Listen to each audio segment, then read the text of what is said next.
பிரதோஷ தினத்திலும் அமாவாசை தினத்திலும் நாம் செய்கிற சில தானங்கள் மிகப்பெரிய பாவங்களிலிருந்து நம்மை விடுவிக்கும். முற்பிறவியில் செய்த பாவங்களிலிருந்து நமக்கு விடுதலையை தரும், நம் கர்ம வினையை போக்கும் அப்படின்னு சொல்லப்படுகிறது. உணவு யாருக்கேனும் வழங்கினால் வறுமையும் கடனும் தீரப்பெறலாம். ஆடை வழங்கினால் ஆயுள் அதிகரிக்கும். தேன் வழங்கினால் குழந்தை பாக்கியம் கிடைக்கும். தீபம் தந்து உதவினால் கண் பார்வை தெளிவு உண்டாகும். அரிசி தானமாக வழங்கினால் பாவம் தீரும். நெய் தானம் செய்தால் நோய்கள் தீரும். பால் துக்கம் தீர்க்கும். தயிர் இந்திரிய சுகங்களை பெருக்கித் தரும். பழங்கள் புத்தியும் சித்தியும் தெளிவு கிடைக்கும்.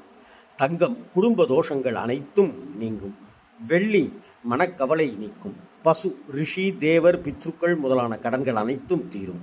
தேங்காய் காரியத்தில் ஜெயம் உண்டாகும். நெல்லி ஞானம் கிடைக்கும். பூமி தானம் செய்தால் சிவலோக பிராப்தி பதவி கிடைக்கும். ஆக